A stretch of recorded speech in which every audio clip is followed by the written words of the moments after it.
வணக்கம் மாணவர்களே, இந்த வீடியோவில் என்ன பார்க்க போகிறோம் அப்படின்னா 7ஆம் வகுப்பு கணிதம்ல பருவம் 3ல் இயல் 1 எண்ணியல்ல பயிற்சி 1.2 இருக்கக்கூடிய கணக்குகள் தான் பார்க்க போகிறோம். வாங்க பார்க்கலாம். 11வது கேள்வி கொள்குறி வகை வினாக்கள்ல 11வது கேள்வி 1.0 + 0.83 அப்படின்னு கொடுத்துருக்காங்க. இது ரெண்டு கூட்டினா என்ன வரும்னு கேட்டிருக்காங்களா? அப்போ 1.0 0.83. ஸோ அப்போ மேலே நமக்கு என்ன இல்லை அப்படின்னா ஒன்றுக்கள் இருக்குது, 10ல் 1 இருக்குது, 100ல் 1 இல்லை. அப்போ நம்ம என்ன போட்டுக்கணும்? 0 போட்டுக்கணும். இது ரெண்டையும் கூட்டுறோம். அப்போ 0 3 கூட்டினா 3, 0 8 கூட்டினா 8, புள்ளி இருக்குது அப்படியே வச்சுக்கலாம். 1 0 கூட்டினா 1. இதோட மதிப்பு 1.83 அப்படிங்கிற 3வது ஆப்ஷன் தான் கரெக்டு. அடுத்து 2வது கேள்வி 7.0 - 2.83 = கொஸ்டின் மார்க் கொடுத்துருக்காங்களா? 7.0வோட எதை கூட்டணும்? நம்ம கழிச்சோம் 2.83 கழிச்சோம் என்ன கிடைக்கும்னு கேட்குறாங்களா? அப்போ 7.0வோட இது 1, 10ல் 1, அடுத்து 100ல் 1 இருக்குங்களா? ஸோ இங்கே 100ல் 1 இல்லை, இப்போ 0 போட்டுக்கிறோம். இங்கே என்ன இருக்குது? ஒன்றுக்கள் இருக்க இடத்துல 2 புள்ளி வச்சுக்கிறோம். 10ல் 1 இருக்க இடத்துல 8, 3. இது ரெண்டு என்ன பண்ணும்? கழிக்கணும். 0லேருந்து என்ன பண்ண முடியாது? 3 கழிக்க முடியாது. அதே மாதிரி 0லேருந்து 8 என்ன பண்ண முடியாது? கழிக்க முடியாது. அப்போ இவங்ககிட்ட ஒன்று கடன் வாங்கி இவங்க 6,000, இவங்க 10,000. இந்த 10லேருந்து ஒன்று கடன் கொடுத்து இவங்க 10,000, இவங்க 9,000. 10ல் 3 போயிடுச்சுன்னா 7, 9ல் 8 போயிடுச்சுன்னா மீதி 1, 6ல் 2 போச்சுன்னா மீதி 4. ஸோ அப்போ 2வது ஆப்ஷன் 4.17 தான் சரியான விடை. 13வது கேள்வி 3.51 1.35 கழிக்க 3.51 1.35 கழிக்கணுங்களாம். ஸோ 1லேருந்து என்ன பண்ண முடியாது? 5 கழிக்க முடியாது.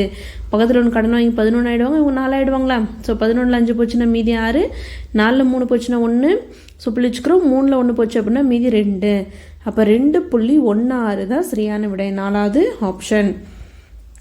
அடுத்து 14வது கேள்வி இரு தசம எண்களின் கூடுதல் 4.78 அவற்றில் ஒரு தசம எண் 3.21 எண்ணில் மற்றொரு எண் என்னன்னு கேட்குறாங்களா?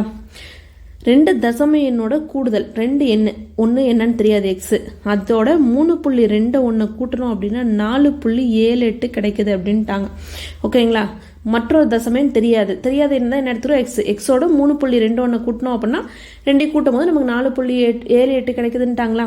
இப்போ எனக்கு எதோட மதிப்பு வேணும்னா எக்ஸோட மதிப்பு வேணும். அப்போ எக்ஸை மட்டும் வச்சுட்டு இங்கே இருக்க 3.21 ப்ளஸில் இருக்க அதனால போகும்போது என்ன ஆகும்? மைனஸில் வந்துடும். அப்போ -3.21 வரும். அப்போது 4.78லேருந்து 3.21 கழிக்கிறோம்.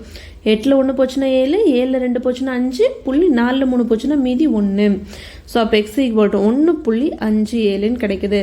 அப்போது 1.57ஓட 3.21 கூட்டினாதான் 4.78 வரும். அப்போ விட என்ன அப்படின்னா ஃபர்ஸ்ட் ஆப்ஷன் 1.5. ஸோ போன கொஸ்டினில் எப்படி கூடுதல்னு கொடுத்துருந்தாங்களோ அதே மாதிரி வேறுபாடு, கூடுதல் அப்படின்னா கூட்டல், வேறுபாடு அப்படின்னா மைனஸ். இரு தசம எண்களின் வேறுபாடு, ஒரு தசம எண் தெரியாது, அதோட 42.31 கழிச்சோம் அப்படின்னா 86. So answer என்னங்களா? 2 தசம எண்ணோட வேறுபாடு அப்படின்னா கழிச்சோம் அப்படின்னா 86.58 வருதுங்களா? அவற்றில் ஒரு எண் என்ன கொடுத்துட்டாங்க? 42.31 அப்படின்னு கொடுத்துட்டாங்க. இன்னொரு எண் என்னன்னு தெரியாத இப்போ எக்ஸுங்களா? இப்போ என்ன பண்ணுறோம்? எக்ஸை மட்டும் வச்சுக்கிறோம். இங்கே இருக்க மைனஸில் இருக்கிற 42.31 ஈக்குவலுக்கு அந்தாண்ட போச்சுன்னா என்ன ஆகும்? ப்ளஸ் ஆயிரும். அப்போ 86.58 அப்படியே இருக்குது. இங்கே இருக்க மைனஸில் இருக்கிறது ஈக்குவலுக்கு அந்தாண்ட போச்சுன்னா என்ன ஆகும்? ப்ளஸ் ஆயிருங்களா? இப்போ இது ரெண்டையும் கூட்டுறோம். 86.58 42.31, 8 + 1 9, 5 + 3 8, புள்ளி இருக்கு வச்சுக்கலாம். 6 + 2 8, 8 + 4 12. அப்போ x = 128.89. அப்போ 128.89ஓட 42.31 கழிச்சோம் அப்படின்னா நமக்கு 86.58 கிடைக்குது.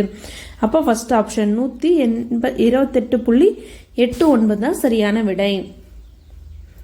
இந்த வீடியோவில் உங்களுக்கு ஏதாவது டவுட் இருந்துச்சு அப்படின்னா கமெண்ட்ல கேளுங்க. தேங்க்ஸ் ஃபார் வாட்சிங்.